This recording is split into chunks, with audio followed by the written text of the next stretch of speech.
Olá, amado e amada. Vamos conversar aqui hoje sobre o que é mais grave do que um assassinato. Então, vamos conversar aqui sobre transtornos de personalidade, narcisista, gaslight, bipolar, serial killer e entender, assim, qual é o tipo de mulher que atrai esse tipo de personalidade. Então, mulheres assim que se importam muito com o corpo físico, muita musculação, né, muito musculosas, muitos piercings, muitas tatuagens, são as pessoas assim que são mais atraídas por eles, né, atraem eles. Porque ele entende assim que ela tem uma necessidade de validação externa e são assim vazias por dentro e que elas se importam demais com o corpo delas. Então, veja, vamos colocar o todo aqui. O todo é Deus. Deus é infinito. E ele é onipresente, onisciente e onipresente. Então, o que acontece, né? Ele não pode limitar nada. Então, veja, se você quer se tatuar da cabeça aos pés, você pode ver que tem um monte de pessoas que fazem isso. Como ele te dá o livre-arbítrio, ele não pode te limitar em nada. Mas você está dizendo com as suas atitudes que você se vão assustar ou não com o que você está fazendo com o seu corpo, mas por favor, olhem para mim. A pessoa está desesperada que você olhe para ela. Você vê que quando você pega um paciente que tem muitas tatuagens no corpo todo, às vezes no pescoço, no rosto, ele diz assim, mas quando eu olhava pro espelho, eu não conseguia gostar de mim. Então ele precisava se fantasiar para ter uma aceitação. O serzinho com transtorno de personalidade, ele entende isso rapidamente, porque ele foi rejeitado desde o início do seu nascimento. Então, como ele foi sempre rejeitado, ele entende melhor do que você, né, da rejeição. Então, o que acontece? Aquele assim que tem mais transtorno, ou é narcisista, ele fica semeando contenda entre os irmãos. Então, às vezes tem lá um irmão que estudou, os outros não estudaram. Os que não estudaram ficam fazendo contendas, falando mal daquele que estudou, mal daquele que faz, mal daquele que trabalha. Ah, é porque é mais nova. Não, a diferença de idade é pouca de uma pessoa com a outra. Mas um teve vontade de estudar e o outro não teve. É só você olhar aqui, você vai ver quantos livros tá aparecendo só nesse local, né? Que é a biblioteca minha. Cada livro foi lido mais que 10 vezes. Então, se você tem tempo, é prioridade. A minha prioridade é o autoconhecimento, é o estudo, é evoluir. Quanto para o outro, a prioridade é beber uma caixa de cerveja de manhã, uma tarde e uma noite.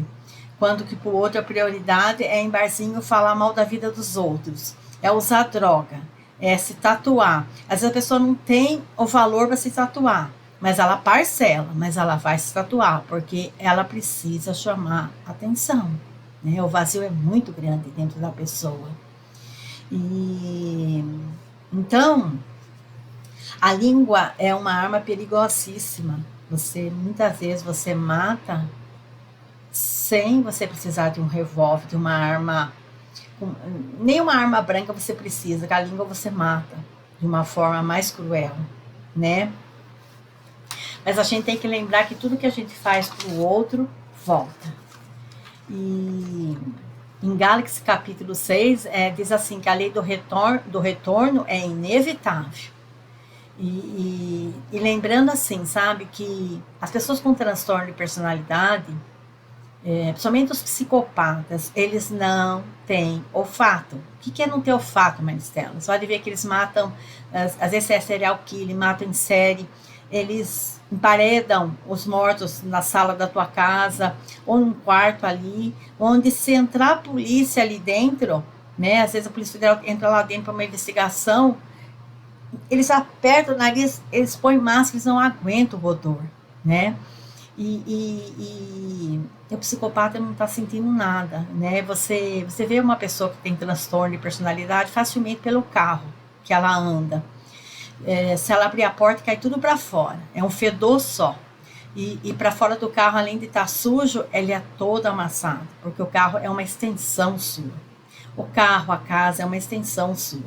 Do jeito que está a casa desorganizada, do jeito que está o carro desorganizado, é a mente, né, do psicopata, do narcisista e por aí vai. Então, o que acontece, né? Buda sempre disse isso, que o que você pensa, você cria, o que você sente, você atrai, o que você imagina, torna a sua realidade. Então, o que acontece na cabecinha dessas pessoas com transtorno de personalidade? Eles foram rejeitados desde o início da gestação. Na gestação já foram rejeitados. Às vezes é um filho mais distante que a mãe já não queria nem mais ter. Mas quando ela aceita ter, ela põe na cabeça que vai ser uma mulher. E antigamente você não sabia o sexo antes de nascer, você vai saber na hora do nascimento. E a hora que nasce, ela está esperando uma mulher e nasce um homem, é como se fosse um boneco, ela joga ali no canto. E ela rejeita desde o primeiro instante. E a criança, né, o recém-nascido, ele vai sentindo essa rejeição desde a barriga, que ele não vai ser aceito, porque ela não queria mais, muito menos um homem, que no caso já é o terceiro ou quarto homem que está nascendo. Então, essa criança sempre vai ser rejeitada. E ele entende que para chamar a atenção dessa mãe, ele precisa fazer estupidez, né? Toda vez que ele fizer uma estupidez, a mãe descabela, bate, agride fisicamente, verbalmente, humilha, mas está dando atenção. Então, eu tenho o caso que uma paciente vinha e contava assim que quando o companheiro dela ia apanhar da mãe, que ela deixava ele sem roupa e o pau já ficava ali, atrás do banheiro. Dava com o pau no saco dele, então que ele gritava, não, o saquinho não, mais ainda que ela dava com gosto. E é claro que essa criança vai desenvolver um transtorno de personalidade. E toda vez que ele se sentir rejeitado de alguma forma, isso vai acontecer quando ele vai perdendo a virilidade dele, vai doer muito a próstata dele. Não necessariamente ele vai ter um câncer de próstata, mas vai doer de uma forma muito grave, né?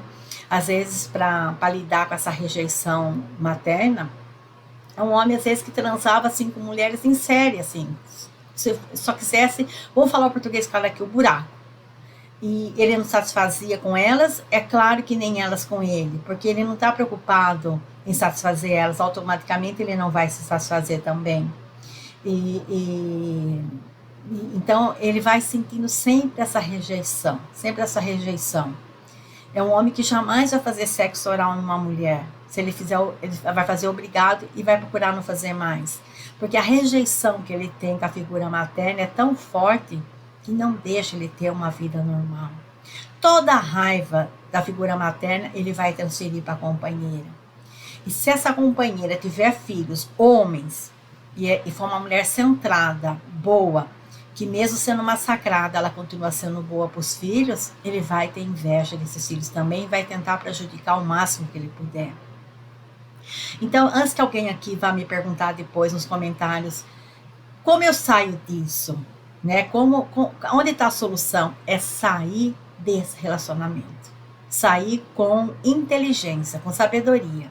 Primeiro você sai, você se acomoda, não necessariamente você vai ter ajuda de parentes, às vezes você pode ter até de um estranho, ele não pode saber onde você está, apenas você ou seu advogado vai dar uma justificativa para as autoridades, o porquê de que você está fazendo isso, mas senão ele vai continuar atormentando, e para atingir você, ele pode até chegar a matar um filho, né? Para atingir você. Isso a gente vê diariamente nos jornais aí das TV. Mas parece que as pessoas não querem acordar, não querem entender, né? A qualquer preço, a qualquer custo quer ficar grudado naquele relacionamento que não dá certo. Mas ele era bom. Não, ele nunca foi bom. Ele te enganou para conseguir casar com você. Mas ele não é uma pessoa boa. Essas pessoas com transtorno, eles passam a maior parte do tempo fora de casa, né? E depois eles arranjam alguma forma de trabalho para eles ficar também às noites fora de casa. E tudo que ele quer é te agredir, ou fisicamente, emocionalmente, economicamente, ele vai querer te agredir, porque ele não vê você como uma pessoa boa, uma companheira, ele vê você como um perigo. Que se ele não judiar de você primeiro, você vai fazer como a mãe dele, massacrá-lo, né? Então, quando as pessoas perguntam de onde vêm essas pessoazinhas, né? Para quem não acredita e não tem a visão aberta que existe outras existências, do nascimento para cá. Não é nem do nascimento, da gestação para cá. A mãe não queria mais filho e muito menos que nascesse mais um homem. Nasceu, né? Então, esse tipo de rejeição vai criar uma criança com transtorno de personalidade, tá? De novo, eu vou responder. Como sair disso? Quando você percebeu que você entrou numa situação dessa, é sair quanto antes, porque senão você vai enlouquecer, né? Se ele for mais narcisista, ele não te mata fisicamente, mas ele te enlouquece, né? Porque ele vai te agredir fisicamente, emocionalmente, economicamente. Ele vai acabar com a sua profissão, se você tiver uma profissão, né? E vai acabar com você, feito mãe, que ele vai falar mal de você para os filhos, mesmo sendo boa com eles. É muito difícil você sair dessa ilesa. Então saia quanto antes. Como é que eu descubro, Maristela? Com uma boa terapia. Já fui um monte de psicólogo e não gostei de nenhum. Quando você tiver merecimento, você vai encontrar um muito bom que vai te orientar de forma certa, como eu faço aqui, tá? Se nem nós, como bons terapeutas que somos, não aguentamos lidar com um paciente com transtorno de personalidade, a gente põe para correr, imagina você conviver com um. Então a resposta é: saia desse relacionamento enquanto você não enlouqueceu, né? E sempre entender assim que eles têm um vazio muito grande dentro deles, que você nunca vai preencher, porque ele não vai permitir que você o domine, nem que seja com amor, porque ele vai ver que ele está amolecendo e você vai se transformar na mãe dele. Então, onde eles vão, eles criam confusão, né? Para você não ter dúvida se você está com um narcisista, um psicopata, um gaslight, um bipolar, onde que eles vão, eles fazem confusão. Você pode ver. Eles vão fazer confusão. Se você se dava bem com aquela amiguinha até aquele dia, ele vai dar um jeito de fazer uma confusão com você e aquela amiguinha.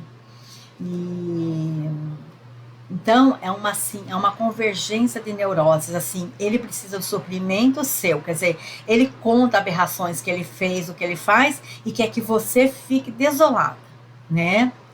E você, como tem a dependência emocional, você devolve para ele o suprimento. Então, uma convergência de neuroses, né? Um ponto comum. E quando ele percebe que você é dependente emocional dele, ele não vai parar. E a estratégia é te dominar. Porque te dominando, ele ganha um servo. E quando você tem, assim, não são companheiros, quando você percebe que você tem irmãos narcisistas, porque você sabe que tem irmãos narcisistas? Tem inveja, né? Você tá lá trabalhando e ele tá lá falando mal de você. Porque ele tem inveja. Você, se for redes sociais, você bloqueia. Se bater na sua porta e você não atende, porque não vai resolver. Porque essa pessoa ela é incapaz de pegar um desses livros que você está vendo aqui e ler, né? Isso ela não tem tempo, não é a prioridade dela, mas fofoquinha é a prioridade dessa gente com transtorno de personalidade, né? É um transtorno metamaníaco, né? Uma compulsão por mentir. E já conhece aquela metáfora que é assim: Se o diabo não consegue te pegar, ele sabe que ele não vai conseguir, que você tem luz, que você é centrada, ele vai usar um irmãozinho, um vizinho, um companheiro e às vezes até um filho, para de alguma forma te alcançar, né? Então, ele envia um narcisista ao seu encontro. Então, para que você sempre sofra humilhações inúmeras, né? Inúmeras humilhações, e quando você define, seja irmão, seja vizinho, seja um coleguinha, seja companheiro, seja companheira, seja quem for, aonde você for, ele cria confusão, você está diante do narcisista e um pouquinho de cada coisa, psicopata, gaslight, bipolar. Você vai resolver? Não. Não vai resolver. Se separe enquanto você ainda está sadio. Procure uma boa terapia para se apoiar e se separe. Espero muito ter ajudado. Gratidão, amor sempre.